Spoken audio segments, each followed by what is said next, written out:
Mari kita satu di dalam doa. Bapa Surgawi, kami mengucap syukur pada hari ini Engkau anugerahkan kami kehidupan baru, sehingga kami boleh menikmati akan Sabat-Mu kembali. Dan sebentar lagi kami akan belajar kebenaran firman-Mu Bapa. Kiranya Allah Roh Kudus menuntun dan menyertai akan pembacaan perenungan akan kebenaran firman-Mu pada hari ini. Dan di dalam nama Tuhan Yesus, kami sambut firman Tuhan pada pagi hari ini. Amin. Shalom Bapak Ibu, Saudara-saudara kekasih di dalam Tuhan Yesus Kristus. Pagi hari ini kembali kita akan sama-sama belajar kebenaran firman Tuhan yang terambil di dalam 1 Kolose pasal surat Paulus kepada jemaat di Kolose. Kolose pasal yang pertama, ayatnya yang ke-15 sampai dengan ayatnya yang ke-23. Kolose pasal 1 ayat 15 sampai dengan ayatnya yang ke-23. Demikianlah firman Tuhan yang kita baca pada pagi hari ini. Diberkatilah Bapak Ibu Saudara-saudara sekalian yang membaca dan merenungkan kebenaran firman Tuhan.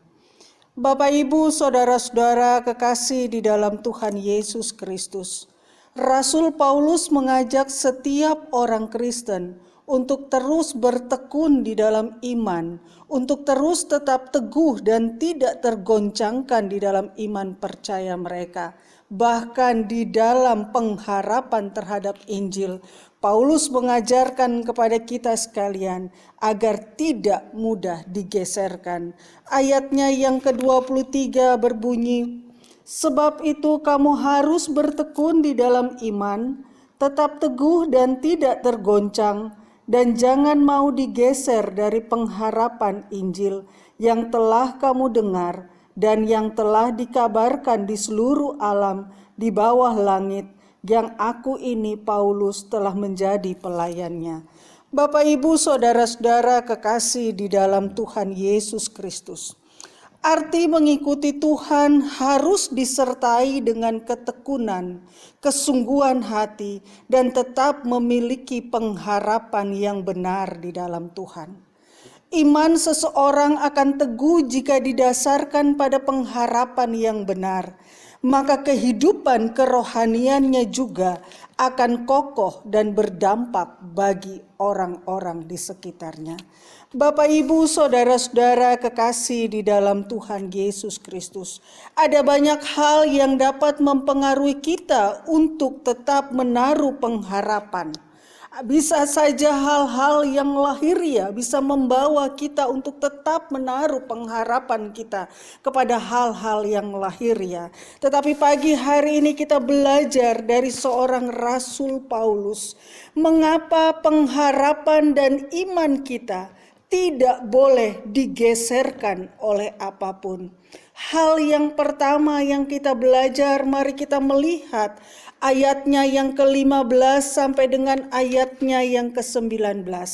Paulus mau mengatakan dan mengajarkan kepada kita mengapa pengharapan dan iman sebagai orang percaya di dalam Kristus tidak boleh digeserkan, tidak boleh digoncangkan oleh apapun juga. Hal yang pertama ayatnya yang ke-15 dan ayat yang ke-16 saya bacakan bagi Bapak Ibu Saudara sekalian. Ia adalah gambar Allah yang tidak kelihatan, yang sulung lebih utama dari segala yang diciptakan.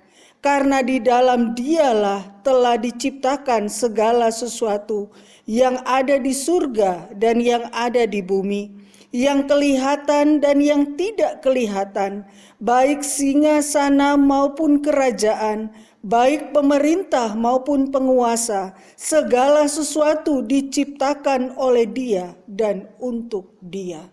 Bapak Ibu Saudara-saudara kekasih di dalam Tuhan Yesus Kristus, iman dan pengharapan kita di dalam Kristus tidak boleh digeserkan oleh apapun, karena sesungguhnya di dalam Kristuslah Allah telah mengerjakan segala sesuatunya.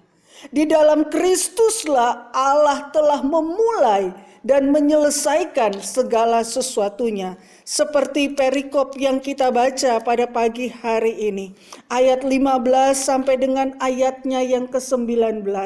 Bahkan ayat yang ke-18 berkata, ialah kepala tubuh yaitu jemaat. Ialah yang sulung yang pertama bangkit dari antara orang mati, sehingga ia yang lebih utama dalam segala sesuatu. Karena seluruh kepenuhan Allah ada di dalam Kristus. Hal inilah yang menyebabkan mengapa iman dan pengharapan kita sebagai orang percaya tidak boleh digeserkan oleh apapun. Karena segala sesuatunya Allah mulai di dalam Kristus. Dialah yang sulung, dialah kepala atas segala tubuh, yaitu jemaat Tuhan. Dan di dalam segala sesuatunya Allah berkehendak di dalam Kristus Yesus. Hal yang kedua, Paulus mau mengajarkan kepada kita lewat kebenaran firman Tuhan pagi hari ini. Mengapa pengharapan dan iman kita tidak boleh digeserkan daripada Kristus Yesus oleh apapun yang kita hadapi di tengah-tengah dunia ini. Hal yang kedua, mari kita melihat ayatnya yang ke-20 sampai dengan ayatnya yang ke-23. Dan oleh dialah ia memperdamaikan segala sesuatu dengan dirinya, baik yang ada di bumi maupun yang ada di surga, sesudah ia mengadakan perdamaiannya oleh darah Kristus Yesus. Bapak, Ibu, saudara-saudara kekasih di dalam Tuhan Yesus Kristus.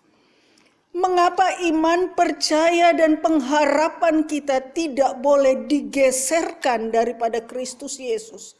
Hal yang kedua, karena di dalam Kristus terjadi perdamaian, di dalam Kristus terjadi pemulihan, di dalam Kristus terjadi kesembuhan ilahi bagi setiap orang percaya. Dia berkata ayatnya yang ke-20, oleh dialah ia memperdamaikan segala sesuatu dengan dirinya, baik yang di surga maupun yang di bumi.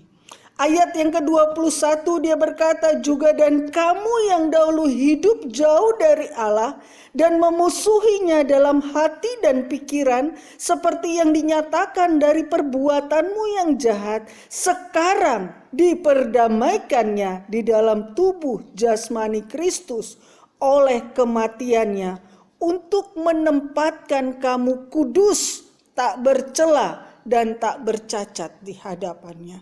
Bapak, Ibu, saudara-saudara kekasih di dalam Tuhan Yesus Kristus. Dua hal inilah yang menjadi dasar mengapa kehidupan kita sebagai orang-orang percaya di dalam Kristus Yesus, iman kita harus tetap kuat. Iman kita harus tetap kokoh. Mengapa kita harus menaruh pengharapan kita hanya di dalam Kristus dan tidak ada satupun yang mampu untuk bisa menggeserkannya? Jika kita memiliki keyakinan yang pertama, bahwa Kristus adalah yang utama. Kristus adalah yang telah mengerjakan yang terutama di dalam kehidupan kita. Dan Kristus menjadi keutamaan Allah dalam mengerjakan segala sesuatunya. Yang kedua, bahwa di dalam Kristus ada pendamaian. Di dalam Kristus ada pemulihan, di dalam Kristus ada kesembuhan. Karena hanya Kristus yang menjadi pendamai, baik di surga maupun di bumi. Ayat yang ke-20 dengan jelas firman Tuhan berkata, Dia dan oleh dialah ia mendamaikan segala sesuatu dengan dirinya, baik yang di bumi maupun yang di surga, sesudah ia mengadakan pendamaian oleh darah salib Kristus. Kiranya firman Tuhan pada pagi hari ini boleh kembali menguatkan iman percaya kita dalam menghadapi hari-hari ke depan. Tuhan Yesus memberkati. Mari kita berdoa. Kami mengucap syukur buat kebenaran firman-Mu yang kembali meneguhkan iman percaya kami bahwa di dalam Kristus Allah mengerjakan segala sesuatunya. Bahkan di dalam Kristus terjadi perdamaian antara kehidupan kami dengan Engkau. Terima kasih Bapa, Engkau berkati seluruh umat-Mu. Yang lemah tubuh Tuhan kuatkan, yang sedang di dalam pergumulan Tuhan kuatkan. Dan biarlah kami semua tetap teguh di dalam pengharapan di dalam Kristus Yesus dalam menghadapi hari-hari ke depan. Terima kasih Bapa, terima kasih. Bapak, Ibu, saudara-saudara kekasih di dalam Tuhan Yesus Kristus, firman telah disampaikan kepadamu, kuatkan dan teguhkanlah iman percayamu, arahkanlah hatimu dan terimalah berkat-Nya. Kasih karunia dan damai sejahtera daripada Allah di dalam Yesus Kristus dan di dalam pertolongan Roh-Nya yang kudus akan menyertai engkau dari saat ini sampai selama-lamanya. Amin.